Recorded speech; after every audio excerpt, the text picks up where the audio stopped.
पिछले 9 दिन से लगातार राहुल गांधी एक किताब दिखाकर मोदी सरकार को घेरने में जुटे थे।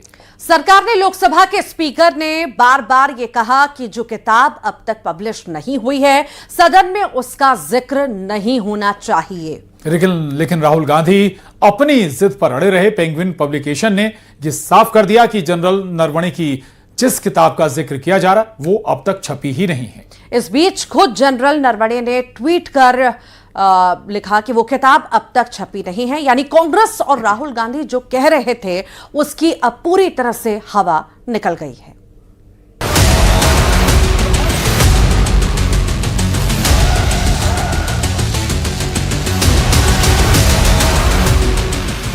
जिस कथित किताब को लेकर राहुल गांधी सरकार के खिलाफ हवा बनाने में जुटे थे, उस किताब का पन्ना ऐसा पलटा कि राहुल के सियासी नैरेटिव की हवा ही निकल गई। पेंगुइन पब्लिकेशन, जिसके पास जनरल नरवणे की किताब प्रिंट करने का अधिकार है, उसने साफ कहा है कि किताब अभी प्रकाशित ही नहीं हुई है। किताब की प्रिंट या डिजिटल कॉपी जारी नहीं हुई है। किताब की जो कॉपी सर्कुलेशन में है वो अवैध है। किताब के अवैध प्रसार पर कानूनी एक्शन लेंगे। राहुल गांधी दावा कर रहे थे कि पेंगुइन पब्लिकेशन वाली किताब ही उनके पास है, लेकिन अब सारा खेल पलट चुका है, क्योंकि दिल्ली पुलिस ने भी इस मामले में एफआईआर दर्ज कर ली है कि आखिर ये अवैध कॉपी सर्कुलेशन में कैसे आई। पेंगुइन ने एक स्टेटमेंट जारी किया और जो लोग इस तरह की किताबें ला रहे हैं उसके ऊपर जो है हम कार्रवाई करेंगे, एक्शन करेंगे और जो भी उनकी रेमेडीज है वो करेंगे। इस पार्लियामेंट में आप किसी भी मुद्दे को गुमराह नहीं कर सकते। तो राहुल जी को लगता है कि खाता ना वही जो राहुल जी कहें बस वही सही। लेकिन अब राहुल गांधी नए प्लान के साथ सामने आए हैं। Manoj Naravane ji, it's a tweet that says, "Hello friends, my book is available now. Just follow the link. Happy reading. Jai Hind." So the point I'm making is, either Mr. Naravane is lying, and I believe the army chief. Okay, I don't think he will lie, or Penguin is lying. Somebody needs to. Both cannot be telling the truth. लेकिन ये दांव भी फीका पड़ गया, क्योंकि general Naravane ने आज पेंगुइन का बयान शेयर करते हुए लिखा है कि ये किताब अभी तक प्रकाशित नहीं हुई है। औपचारिक रिलीज पर ही किताब प्रकाशित मानी जाती है और ये ही मौजूदा स्थिति है। लेकिन आज संसद से एक हैरान करने वाली तस्वीर सामने आई। 4 फरवरी वाली तस्वीर तो सबने देखी थी कि कैसे कांग्रेस की महिला सांसद सदन में पीएम की सीट तक पहुंच गई थी। लेकिन इस पूरी घटना का अब एक नया वीडियो सामने आया है। इस वीडियो में साफ साफ दिख रहा है कि कांग्रेस की महिला सांसद न सिर्फ वहां पहुंची, बल्कि और लोगों से भी वहां आने को कह रही थीं। वीडियो में वहां कांग्रेस सांसद इमरान मसूद भी दिख रहे हैं, जो सबको आगे बढ़ने के लिए कह रहे हैं। पास में ही केंद्रीय मंत्री पीयूष गोयल, अश्विनी वैष्णव, गिरिराज सिंह और सांसद निशिकांत दुबे हैं। गिरिराज सिंह और अश्विनी वैष्णव हाथ जोड़कर कांग्रेसी सांसदों से लौटने की अपील कर रहे हैं।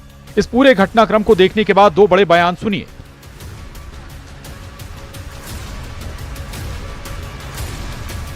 ऑनरेबल स्पीकर ओम बिरला ने बोला कि एक अनफॉर्चुनेट एक ऐसा इंसिडेंट कर सकते थे जो अप्रत्याशित हो सकता था। मैं खुद वहां बैठा हुआ था। क्या हुआ था? इतना डरावना दृश्य था। 20-20 फुट के बैनर्स लेके और ऊपर चढ़ के 3 रो ट्रेजरी बेंचेस के ऊपर, यानी प्रधानमंत्री की कुर्सी को चारों तरफ से घेर के, हम सबके ऊपर पता नहीं ये लोग क्या हमला कर सकते थे। वुमेन मेंबर ऑफ पार्लियामेंट प्रधानमंत्री की कुर्सी के पास पहुंचकर कोई अप्रत्याशित घटना कर सकते थे कि वो कोई भी दुर्भाग्यपूर्ण घटना प्रधानमंत्री जी के साथ करना चाहते थे। धक्का दे सकते थे, कपड़े फाड़ सकते थे, प्रधानमंत्री जी के ऊपर उल्टे पुल्टे आरोप लगा सकते थे, कुछ भी हो सकता था। उधर इन सबके बीच विपक्ष के 118 सांसदों ने लोकसभा स्पीकर ओम बिरला के खिलाफ अविश्वास प्रस्ताव का नोटिस दे दिया है।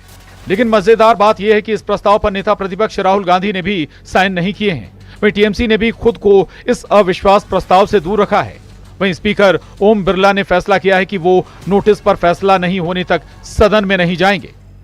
Bureau report, news 18। नमस्कार, बहुत बहुत स्वागत है आपका। खबर असरदार आप देख रहे हैं, मैं हूं आपके साथ ऋतु ज्ञानवानी। और खबर असरदार में आज सबसे पहले बात करेंगे उत्तर प्रदेश की। और आपको बता दें, योगी आदित्यनाथ की बात करेंगे, जिन्होंने बाबरी मस्जिद का सपना देखने वालों को कड़े शब्दों में नसीहत दी है।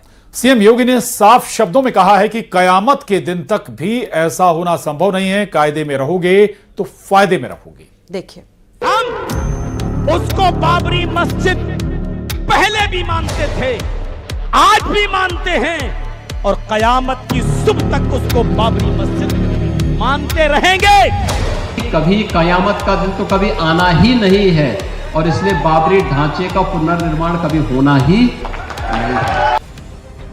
बाराबंकी में सीएम योगी ने कहा कि जो सोच रहे हैं कि बाबरी के विवादित ढांचे का निर्माण दोबारा होगा, वो भूल जाएं, क्योंकि कयामत का दिन कभी नहीं आएगा। और हम आज फिर इस बात को कह रहे हैं कि कयामत के दिन तक भी कभी कयामत का दिन तो कभी आना ही नहीं है और इसलिए बाबरी ढांचे का पुनर्निर्माण कभी होना ही नहीं है। दरअसल मौलाना जर्जिस अंसारी ने कहा था कि भले ही अयोध्या में राम मंदिर बन गया है, लेकिन कयामत तक ये बाबरी मस्जिद रहेगी। हम उसको बाबरी मस्जिद पहले भी मानते थे, आज भी मानते हैं और कयामत की सुबह तक उसको बाबरी मस्जिद मानते रहेंगे। जब तक जिंदा हूं कहता भी रहूंगा कि वो बाबरी मस्जिद थी, बाबरी मस्जिद है, बाबरी मस्जिद रहेगी। किसी के खत्म कर देने से मेरे भाइयों कोई चीज खत्म नहीं हो जाती है। सीएम योगी ने कानून तोड़ने वालों को सख्त चेतावनी दी कि कायदे में रहोगे तो फायदे में रहोगे। कयामत के दिन के लिए मत जियो, हिंदुस्तान में कायदे से रहना सीखो, कायदे से रहना सीखो। यहां का कानून मानो, कानून मानोगे, कायदे से रहोगे तो फायदे में रहोगे। कानून कोई तोड़ेगा तो वह रास्ता सीधे जहन्नुम की तरफ ही लेके जाता है, कहीं और की तरफ नहीं लेके। सीएम योगी के कयामत वाले बयान पर अखिलेश ने पलटवार कर कहा कि उर्दू के खिलाफ वाले उर्दू क्यों बोल रहे हैं? कुर्सी जाने का खतरा हुआ तो ऐसा बयान दे रहे हैं। उनसे कहो कयामत उर्दू मत इस्तेमाल करो। जो मुख्यमंत्री उर्दू के खिलाफ था वो कयामत की बात कर रहा है। अरे कयामत के अलावा कोई दूसरा शब्द इस्तेमाल करो। फिर कहता हूं मैं आपसे, जब मुख्यमंत्री घिर जाते हैं, बीजेपी कमजोर हो जाती है, उनकी कुर्सी जाने का डर बढ़ जाता है, तो वो क्या करते हैं? कम्युनल हो जाते हैं। उधर सीएम योगी के बयान पर मौलाना साजिद रशीदी ने भी एतराज जताया है।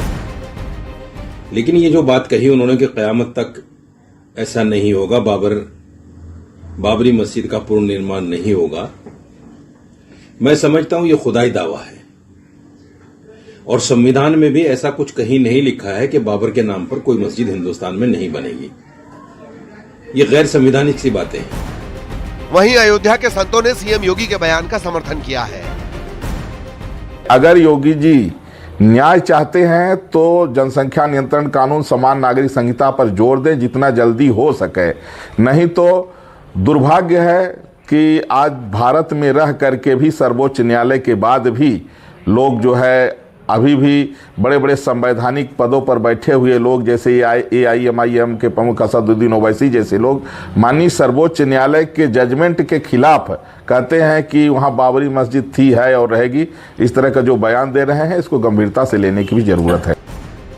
पश्चिम बंगाल के मुर्शिदाबाद में नई बाबरी मस्जिद के निर्माण को रोकने के लिए विश्व हिंदू रक्षा परिषद रैली निकाल रहा है। पोस्टर्स में लिखा है, हुमायूं हम आएंगे, बाबरी को गिराएंगे। Bureau report, news 18।